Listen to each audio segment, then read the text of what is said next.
Well, hello friends, welcome to another episode of Blossoms and Bourbon. My name is Mark and I'm the owner of Creative Occasions. And Dorothy, we're not in Kansas anymore. It is my pleasure to welcome you today to Brady's Distillery here in Roanoke, Virginia, the beautiful Star City. We're so delighted that Brady's has hosted us for this episode, so let's get right to it. One of our viewers had said that they were interested in learning how to make a corsage. And we're in spring, so it's the time for Easter, it's the time for formals. And so, yeah, let's talk about making a corsage and flowers that can be worn. I'm going to use this commercially available cuff bracelet, which is a really nice, easy mechanic for a corsage, just because it's easy to go on and off. The little rubber pad can be used for adhering flowers to the corsage, but we're not going to use that. We're going to take that away and get rid of it. First thing we're going to do is we need to get a base of some material on this bangle. And we're going to use Oasis sticky strips. I've trimmed a strip down to about the width of the cuff bracelet. And because it's a two-sided deal, we're just going to put that right on. Make sure it's nice and adhered. Peel off the backing. Now we have this nice sticky surface that we can adhere material to. So first up, we're just going to do a little bit of a base of some ruscus foliage, just to kind of start to build up the base of material. This really is about adding layers. It's about adding a base of material and then adding another layer to that, and then building up and adding another layer to that. So all the things that we're going to choose are going to be important to adding to those layers. So there's going to be some depth and texture to all the materials.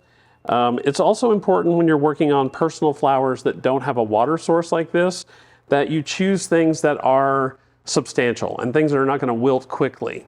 So all the flower types that we're using today, I'll be showing you, are things that will hold up for a couple of days. You can make this a couple days in advance and honestly still have it beautiful for your event or party. All right, so there we have that's the base for how the corsage is going to start. Those leaves are going to be nice and secure on that strip. Next up, we're going to use this product, which is Oasis Cold Glue. It is like a rubber cement kind of glue. It's flower friendly, so it is something that can be used with flowers without any difficulty at all. I like putting some on a little piece of paper or a cardstock, just so you can work from that. The first flower that we're going to put on is stock, and the garden stock is fluffy, so it's going to do what we need for it to do in terms of providing some texture and some place for adhesion for the other material that goes on next. I'm just going to put a little bit on the back of that. I'm going to let it sit for just a second to kind of get tacky. Not that anything we would ever do is tacky, but you know, it has to adhere.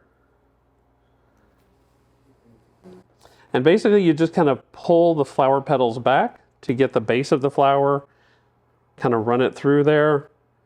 Those little pieces tearing off are not going to make any difference at all. This really is almost part of the mechanic actually in making the corsage.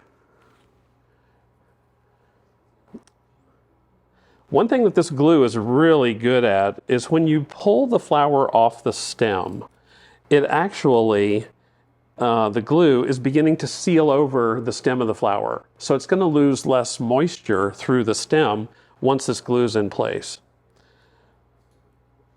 And you'll see that this is going to go pretty quick.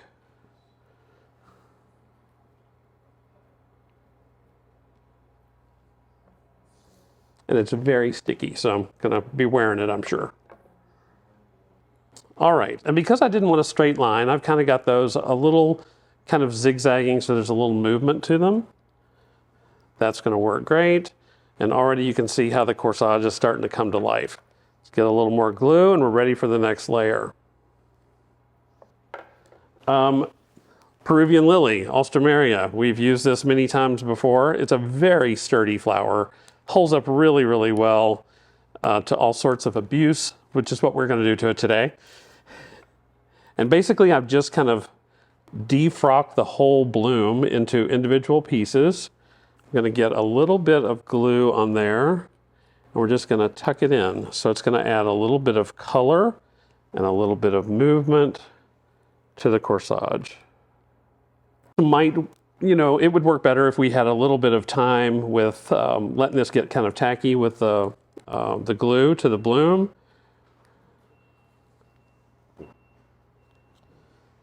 And I kind of love the spotted ones, so we're going to use those for sure.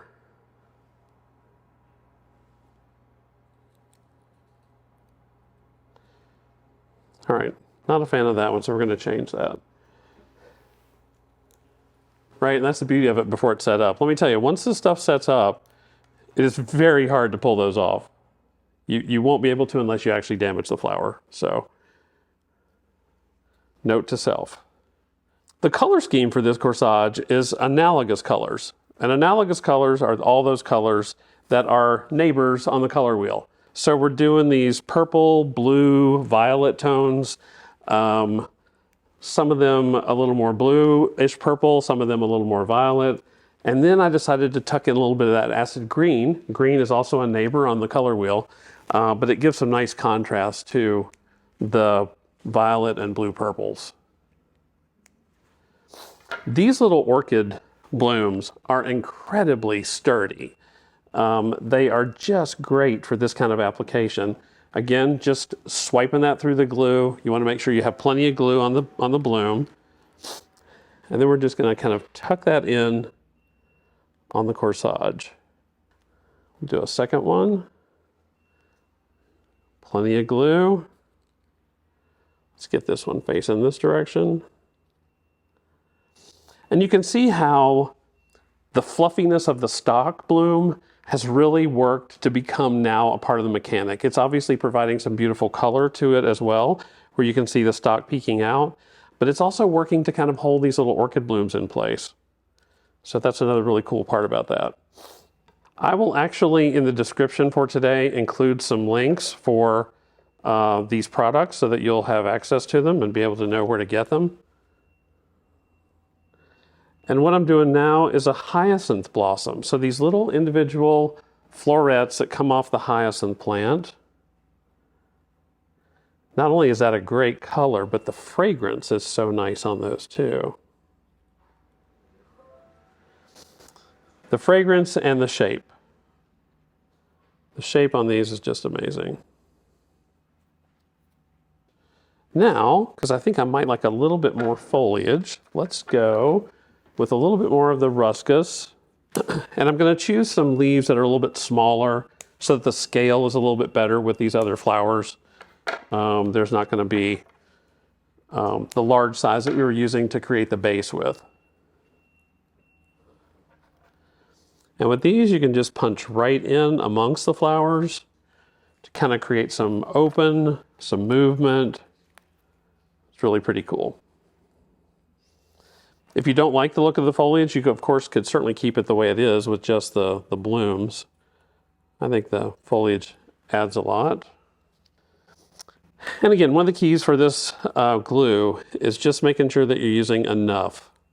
You want to be sure to have plenty on there so that when it sets up, and it doesn't take long to set up, I couldn't immediately pick this up and, toss it against the wall or something, but in no time at all, you will notice that it has completely set up. So there we go. Yeah, one more. More is always more, right?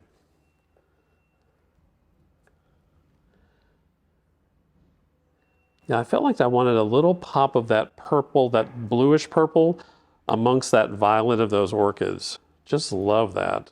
So yeah, when the person is going to wear this, then the cuff just slips right on their arm. You can grab the two bases of the cuff bracelet here, squeeze it in a little bit so it'll fit nice and securely on their wrist. I personally think that from what I've been told from clients, this is a much more comfortable way to wear a wrist corsage than the traditional elastic ones, even the Velcro ones, which might snag good fabric. The cuff bracelet really sort of becomes part of like jewelry.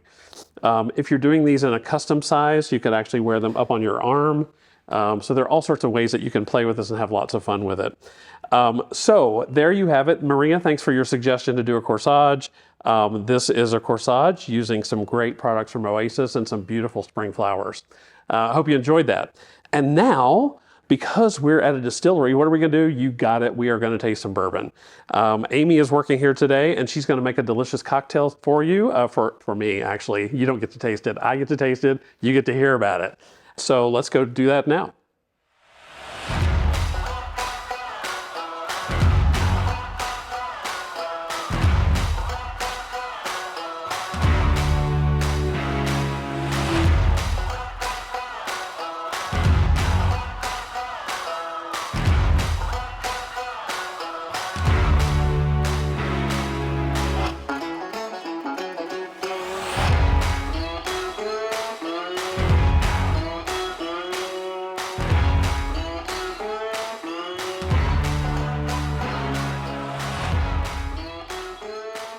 All right, guys, so this is Brady's in-house special. It's kind of a twist on an old-fashioned.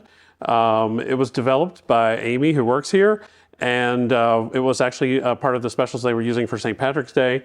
You saw the process, right? And the smoking is just amazing because you can still smell the smoke in this glass. It's been sitting for just a minute or two, and it's amazing. Expressing the orange peel, you can see the oils come out. Can't wait to taste this.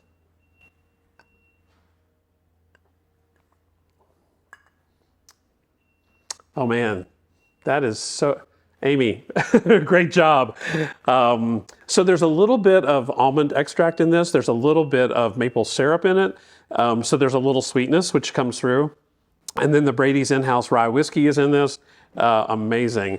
And as I've told you before, my family considers the cherry dessert. So we finish the drink, then we eat the cherry. That's just kind of how this rolls. Great cocktail. So I guess I should wrap up the episode. I'm just going to sit here and drink the drink and pretend that we're just here all afternoon. Thank you so much for joining us here at Brady's Distillery today. It's been a pleasure having you on Blossoms and Bourbon. Hope you enjoyed the Corsage. I know I'm enjoying this old-fashioned. So until next time, cheers to you and to flowers every day. Take care.